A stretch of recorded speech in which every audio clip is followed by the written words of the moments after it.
na hindi lamang tayo nakafocus sa Ayungin, no? Sa Ayungin Shoal at sa PRP Sierra Madre. We are in fact looking at the whole picture of the West Philippine Sea. And marami rin tayong mga ibang mga isla na we are occupying. And we also need funds in order for us to improve the facilities there. No? Sa ngayon kasi meron tayong maliit-lang na mga buildings doon. No? Hindi nga building eh, napakaliit lang na structure that could accommodate only a few persons. So kailangan talaga natin na palakasin pa yung ating mga, yung presence, no? Yung presence natin sa West Philippine Sea, and this would entail more funds. Kaya talagang humihingi rin kami sa Kongreso natin na madagdagan pa yung pondo natin dito sa West Philippine Sea. As far as the entire, marami. I don't know if I'm clear to. If I'm clear, based on our last monitoring, abot ng malapit-lapit sa 500 siguro. Almost lampas 400 based on our last monitoring. That is just all foreign vessel incursions in the West Philippine Sea now. That's lagyan na natin ng 400, almost 400 plus.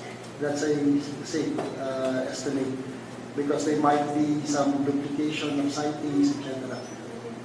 So that's still ang last monitoring is yesterday. Ang pag-charge lang as of yesterday is may skip, may 191. Yeah. Among EEC, in Westcom area lang, kasi hindi ko alam yung bang there is only a small portion. Mga 400 plus. That's my Chinese lot. Siguro mga 85% doon, Chinese.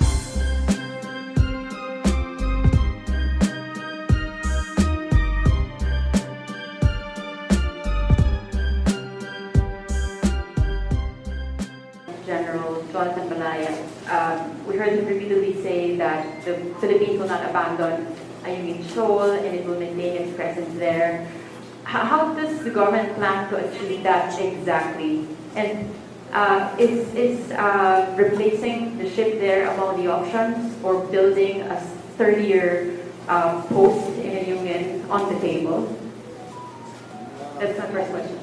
Yeah, to comply with that order, it's not only the National Security Council has given that order, or even the President in the message last night said this, as far as any agreement to pull out of Sierra Madre. Sabi niya, wala, there's none. If there is, does exist an order, an agreement, is considered rescinded. So that is our marching orders already for us. And ang very first concern natin, for us in the Westcom to be able to comply with that directive is to resupply. Yun muna, to resupply the vessel before the 2 weeks ends. So yun muna ang gagawin namin for that to comply.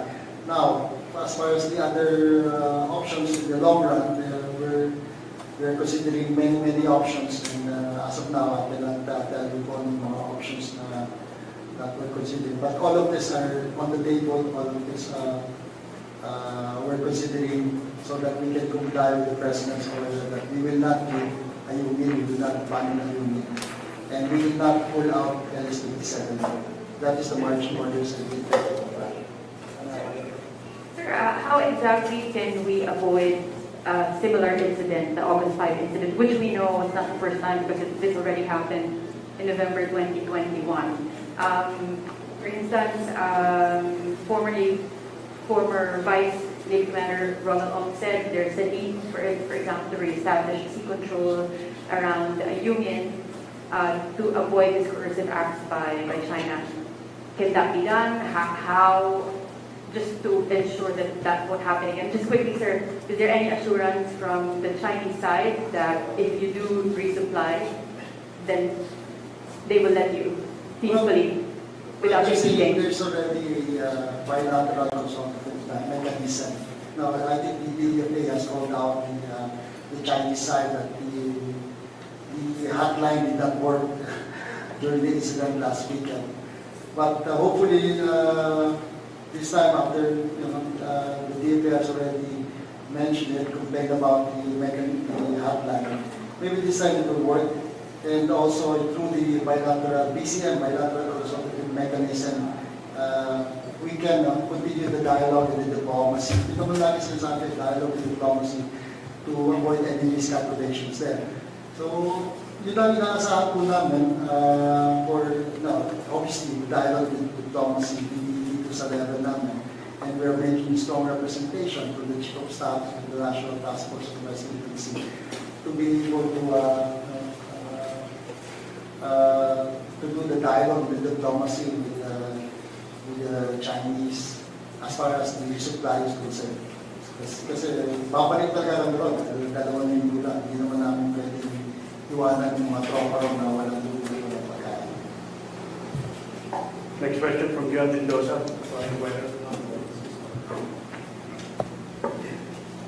Good afternoon po.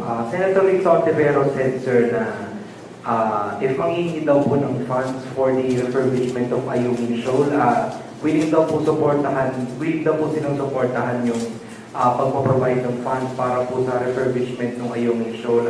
On the part of AFP, sir, meron po ba tayong plans na parang humingi po ng funds for the refurbishment of the BRP Sierra Madre, sir? So all courses of actions to prolong our stay there are being considered. There are many options, and one of them is the refurbishment. And whatever options that we choose, whatever options that we select to implement, it will require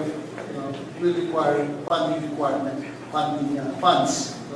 So we really welcome the offer of the good senator na susuportahan niya. So we will submit our requirements kung ano man. And happy na kami na ngayon pa lang mayroon ng statement of support for any requirements that we may need to ensure our presence in Indonesia. Yes. Magandang hapon sa inyo lahat. I'd like to add also to the answer of Vice Admiral Carlos na hindi lamang tayo nakafocus sa Ayungin, sa Ayungin Shoal at sa BRP Sierra Madre. We are in fact looking at the whole picture of the West Philippine Sea. And marami rin tayong mga ibang mga isla na we are occupying. And we also need funds in order for us to improve the facilities there. Sa ngayon kasi meron tayong maliit lang na mga buildings doon. Hindi nga building napakaliit lang na structure that could accommodate only a few persons. So kailangan talaga natin na palakasin pa yung ating yung presence natin sa West Philippine Sea, and this would entail more funds. Kaya talagang humihingi rin kami sa Kongreso natin na madagdagan pa yung pondo natin dito sa West Philippine Sea. Hello, sir. Sir, yung during the last resupply mission and the recent missions, it showed how the Chinese maritime militia are taking orders from the China Coast Guard and working closely with them. So, how are we addressing that? And ano yung update doon, sir? How many Chinese maritime militia meron ngayon sa EEZ natin? That's one good thing that lumabas with that incident last weekend. We've suspected all along that the militia are not really Chinese fishing vessels. Una-muna, when we observe them, we don't observe any fishing activities. So, ang suspicion natin is militia vessels taking order from the Philippine Coast Guard. And the incident last weekend showed that yung suspicion natin, baka totoo. So, kung how to confirm that, we're still working on that one. But their action showed that they seem to be taking orders from the Coast Guard. Because yung binong-block nila sa mga resupply boats, tight guarding talaga on one side, isang kasi militia vessel, another militia vessel on the left side, and another militia vessel on the box na. Wala kayong mapupunta kung no room for maneuver for our supply boats and also the Coast Guard. So, yun pa rin, it's part of our leadership continuing effort on our part to really determine or really ascertain these fishing vessels are really militia taking orders. But yun nga, the incident showed that they seem to be working in tandem, working in taking orders from the Chinese Coast Guard. Now, the second part of your question, in terms of the number of militias, kung sa Ayungin lang, based on our last monitoring, isa na lang. But during that incident, ang nare-report lang, I monitored 2. Pero during the actual incident, there's been 12 Chinese militia vessels there, aside from 6 Chinese Coast Guard. As far as the entire, marami. I don't know if I'm clear to all. If I'm clear, based on our last monitoring, abot ng malapit-lapit sa 500 siguro. Almost lampas 400 based on our last monitoring. That is just all foreign vessel incursions in the West Philippine Sea now. That's lagyan na natin ng 400, almost 400 plus. That's a safe estimate, because there might be some duplication of sightings, etc. So that's still ang last monitoring is yesterday. Upon Chinese lang, as of yesterday, sa skip may 191. Yeah. Among EEC, in Westcom area lang, kasi hindi ko alam yung bang there is only a small portion. Mga 400 plus. That's my Chinese lot. Siguro mga 85% doon Chinese. That's my estimate based on my Chino Gaston. Afternoon, sir. Sir, dun sa incident na yon and even previous incidents, may naispatan din ng mga Navy ships around that vicinity, although hindi naman dumitigil. No? Nagtatanong din yung some members yata ng Coast Guard, some officials natin, hindi ba part ng operational plan din ng AFP na kahit na paano may rest back yung Coast Guard or kahit yung resupply mission? Ano ba ang policy natin? Is it white on white, gray on gray lang, or dapat ba kailangang mag-develop pa ng new policy based on mga nangyayari ngayon? Well, the Navy ships were there. They were in the area. Kasi mayroon din yung gray ships on the other side. So we were there to provide any assistance sa Coast Guard at sa supply boats. But at the same time, ang concern namin is not to escalate further the tension there. If we can de-escalate the tension, yun muna priority namin. Kasi we already have international tension on the water cannon favorable to us. So, it's not to escalate further the tension there. It's already mataas na yung tension because of water cannon. So, the Navy ships, our Navy ships came back and ready. Kung pag-escalate pa siya, we were ready to go in to provide assistance to our sailors na nandun sa Coast Guard and to our RORI team aboard the chartered boats. So, may nandun naman pala tayo, sir. Yes, sir. This can also be kay General Bronner. Sir, yesterday may statement attributed to Vice Admiral Carlos din na, sir, parang sabi mo, nananalangin ka na aabot, well, in so many words, no? Nananalangin ka na aabot ang panahon na kaya na nating ipakita na ang kaalyadong US at Pilipino ay i-demonstrate kung paano itataguyod ang kaayusan at freedom of navigation sa ating karagatan na magkasabay. Ano bang hinihintay natin, sir? Kasi ang daming nagtatanong, nasa ng US?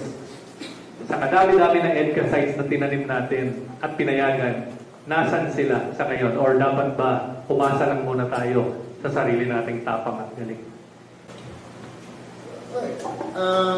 The statement I made, that was a statement I made sa US during the visit the other day of the US 17th Commander. I'm happy with the way yung development ng relationship natin sa US in terms of the West Philippine Sea. Kasi since last year, nagsimula yan from ironclad statement, and then marami nang sumunod ng mga statements, and it was highlighted by the visit of the Vice President Kamala Harris. Nandito rin yung mga assistant secretaries of US Defense, and then finally another high-ranking US military officials, si Vice Admiral Thomas was here. So dami-dami na nung dumating, wala pa tayong actual on the ground in terms of joint operations here. Kaya we're looking forward to the joint operations, and the Department of Defense and the National Security Councils have already announced. Malapit na. Kaya ko masabi yun, kasi nga wala pang actual activities that we're conducting with them. And we're looking forward to December or before the end of the year, as announced by the National Security Council, si ADG Malaya. So wala kang plano makipagbasaan sa China? Mag-shower tayo to. Sir, ano na po on a lighter note, binabagit niyo po napakarami ng mga militia vessels doon. Wala pong plano ang Pilipinas magkaroon, or in our side pa, magkaroon ng mga Filipino parang militia vessels like that? Well, the Reserve Force Development, that's one. That's the trust of the Chief of Staff, one of the trusts as far as sa kanya is the Reserve Force Development. And we fully support that. And hopefully, it will be a whole-of-nation approach. Yung ating mga reservists will also be lumabas doon. In terms of our Filipino fishermen, we encourage them to also go out to the West Philippine Sea para we will be exercising our sovereign rights to fish. Kasi hindi kakaunti yung number natin doon. So, it's an ongoing effort through the BFAR, through the Philippine Coast Guard, to encourage more Filipino, kahit hindi yung militia, Filipino fishermen talaga, yung mga basting to go out and fish, fly the Philippine flag, and really exercise our sovereign rights in our EEZ to fish. So, it's an ongoing effort. Meron naman that's part of our effort. Ginagawa from AFP. Good afternoon po. General Bonner, tanong ko lang po sir, no? Following this incident, and yung report nga na merong 400 or around 400 foreign vessels sa ating EEZ, 85% of which are Chinese vessels, do you have plans po ba na mag-deploy din ng karagdagang mga barko sa Ayungin Shoal and in other parts of the West Philippine Sea, sir? Yes, definitely we have plans to deploy more ships and more, even yung mga aircraft natin, para mabantayan natin yung ating exclusive economic zone. So hindi lamang po yung pagbantay dito, but we really have to establish our presence in the area. Kaya ang labanan dito, padamihan. But naturally hindi tayo pwedeng lumaban sa ganung level ng China because we have much lesser number of ships, even fishing vessels na nabanggit natin. But definitely we will try to deploy more ships and fishing vessels. Kakausapin natin yung ating mga reservists so that ma-establish natin yung presence natin sa lugar. Sir, ano po yung mga napag-usapan kanina sa command conference? And kamusta na po yung crew nung resupply boat and yung barko natin na winotter cannon ng China? Aside from, kamustahin din natin po yung ating mga troops doon po sa BRP Sierra Madre? Well, kanina, yun yan, halos mga 2 oras kami nagkaroon ng briefing kanina because I came here to the Western Command. Dapat last week pa ako pupunta dito. But I'm here now, especially because of what happened last Saturday. Para mapag-aralan ko kung ano yung totoong nangyari.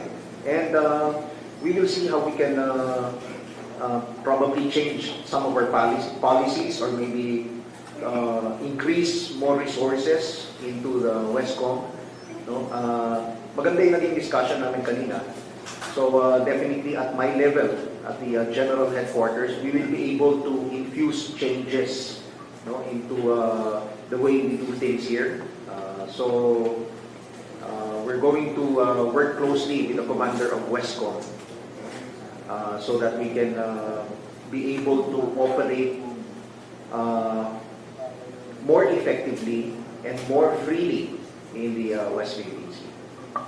Next question from Romeo Nazares. I guess it's important in terms of increasing our presence in the West Philippine Sea. Together with the Philippine Coast Guard, in the Bureau, with the B5 Bureau of Fisheries and Aquatic Resources, meron silang mga watercraft. We have already increased our presence in the West Philippine Sea by double na tayo. We doubled it this year compared to last year. So it's important to highlight the contribution also of the Philippine Coast Guard and the B5, in addition to sa ating Philippine Navy ships that are establishing naval presence. Hindi na kaya ang tawag namin, hindi na naval presence, maritime presence na, kasama na yung mga Coast Guard and the B5. And doble na yan, na-doble na natin yan from last year. Because it's really important for us to establish a strong naval presence in the West Philippine Sea kumpara doon sa presence din ng China and the other foreign countries. Kasi baka kung just to demonstrate a stronger resolve to exercise jurisdiction and to exercise our sovereign rights in the area. Baka pag hindi tayo pakita ron, mag-isindagdag tayo na we're not interested anymore. In fact, meron tayong rules of engagement na sinusunod. No? Katulad nga po yun, nag-water cannon sila. Meron din naman tayong water cannons doon sa ating mga Coast Guard ships, even the Navy ships. No? Pero hindi natin ginamit. Bakit? Kasi we follow the rules. Yung water cannon na yan, ginagamit natin to save lives. No? Pag may sunog po yung isang barko, yun ang ginagamit natin na pangpatay ng sunog. No? We don't use it in a coercive manner. So, sumusunod tayo sa mga batas. Yun.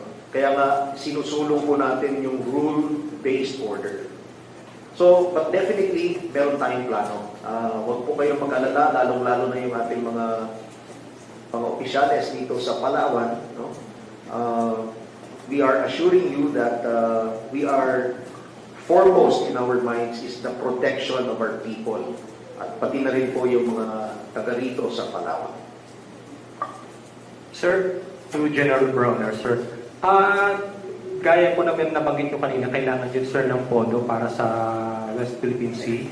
Can you be specific kung ano yung pondo na kailangan pagpopondohan natin? Kasama na po ba doon yung mga barko kakailanganin, dadagdag po natin? And meron na po ba kayong coordination with the Congress at sa mga private sectors kung sakali man na kailangan talaga natin ng pondo? Yes, maraming salamat. So katulad niya ng nabanggit ko about the modernization, definitely kailangan natin ng mas malaking pondo para sa modernization natin dahil bibili tayo ng mas maraming mga barko. And kung kaya ng ating pera, no, gusto natin bumili ng submarine. No? Halos sa ASEAN region, tayo na lang ang bansa na walang submarine. No? So,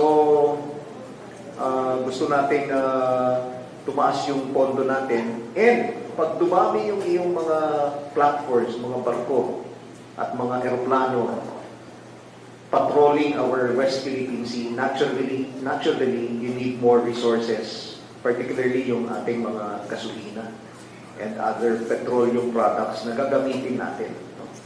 So, So marami.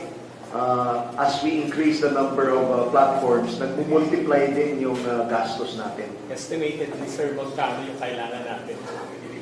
Wala po akong estimate ngayon, but dun sa proposal namin sa budget for 2024 ay meron kaming proposal na i-increase po yung ating modernization funds. Magkano yun, sir? Yung last year? This year po meron tayong halos mga 27 billion para sa modernization funds. Pero kulang pa ho ito sa pagbayad natin ng multi-year contracts natin, multi-year payment. No? Dahil pag bumili ka po ng isang barko, hindi lang 1 year mo babayaran yon. It's spread out, mga 5 years, ganun po. So yung 27 billion na yun ay pambayad lamang ng ating utang. So we need more para madagdagan po yung ating mga barko, mga aeroplano. We need more modernization funds. Sir, 2021 November, sabi niyo nga, yung unang water firing. Tapos nag-resort to military grade laser. Tapos ngayon binalik na naman itong water cannon. Sir, apparently, ayoko naman isipin that you're scaling up, sir. No? Yung kanilang aggressive actions there, yung mga dangerous maneuvers nila. But what more can they do, sir? At saka also, what more can they do that can worsen the situation? And then pangalawa, sir, paano tayo nagtitimpi, sir? No? Kasi tayo yung receiving end ditong mga aggressive actions na to. Kasi ang concern natin dito is we don't want, of course, na eventually mag-lead into a shooting war. No? I mean, somebody must be really being patient about what is happening. Mukhang tayo yun, syempre. But how long can we hold on to that, sir? The number one guidance is to do the RORE. There's to be non-confrontational. Non-confrontational. Bago lumabas ang tropa, kung ano man ang mangyari, we remain non-confrontational. Then we document everything. We document everything, remain non-confrontational. Kaya iwas talaga. Iwas. Well, tinan mo kung worst thing, hindi kung next step nun is ramming, which they did sa isang fishing boat na incident before. So that's the next step that we are, when we plan, we always expect yung mga dangerous POAs, most dangerous. So we're prepared for that. And we have contingency set in place. Nag-usap naman kami kung kung ganitong action yung makita natin, kung ito ang gagawin natin. But ang bottom line niya, ang common dyan is remain non-confrontational. We remain non-confrontational, so we have the moral high ground. Tuloy ito, water can, it's on our side. We'd like to believe that it's really on our side. And the international communities and statement of support is really, we're very happy about that. Pag nababasa rin ng tropa sa alumin, yung mga statement of support. Nag-start yan nung arbitral ruling, nung anniversary, mga kaibigan natin bansa, gave their statement issued statement of support. Ito, ganito rin. So,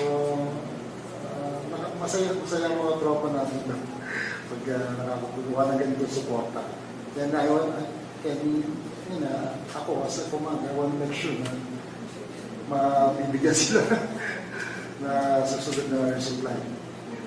Sir, you mentioned earlier na you wanted to give, for General Bronner, you wanted to give more resources to the Westcom and increase of ships. Vietnam and China they're already using maritime militia. Are we also starting our own fleet for maritime militia?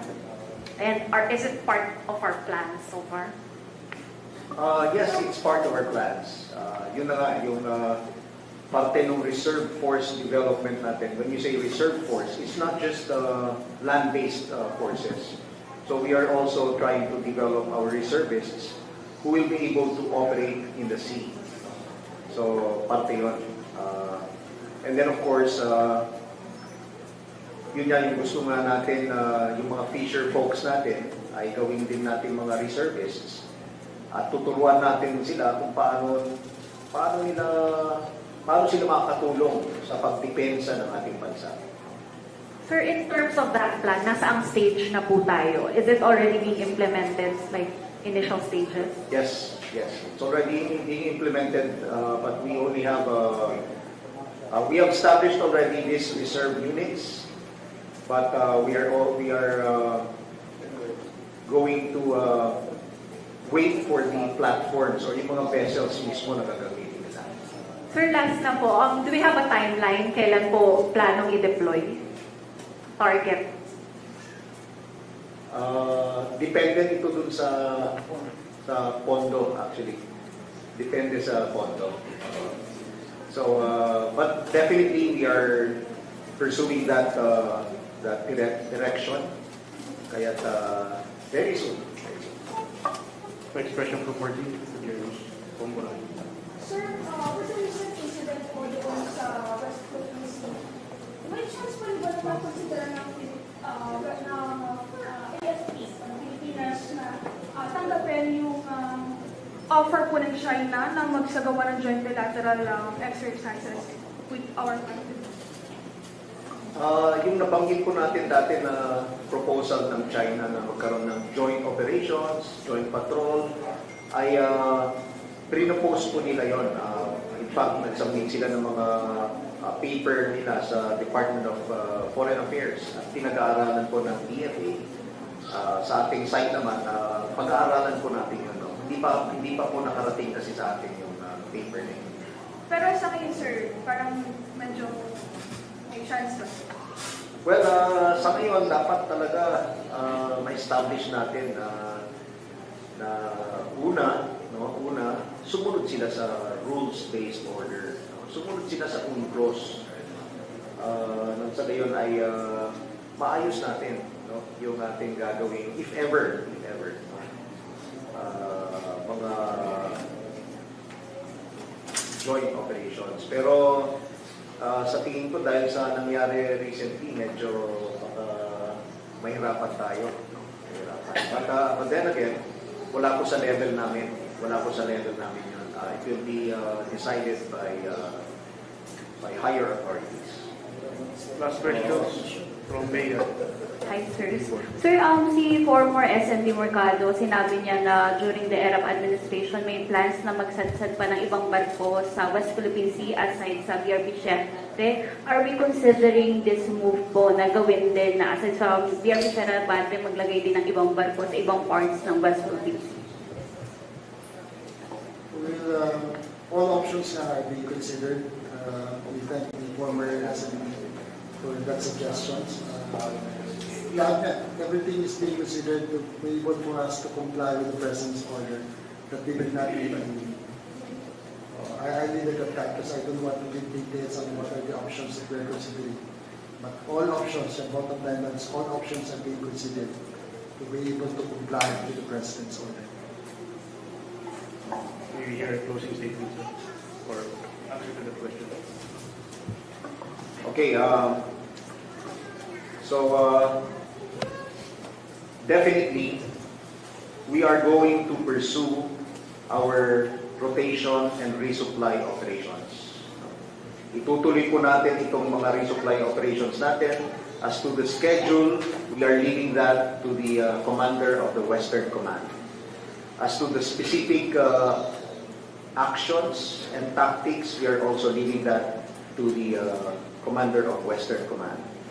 But the important thing that we have to remember here is that we are resupplying our troops who are on board a commissioned ship of the Philippine Navy.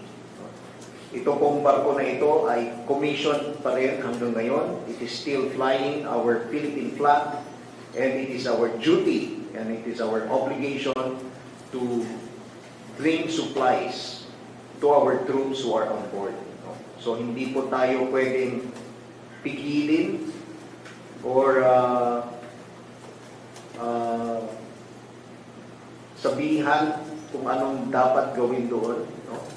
We are operating, in fact, within our exclusive economic zone. So we will continue our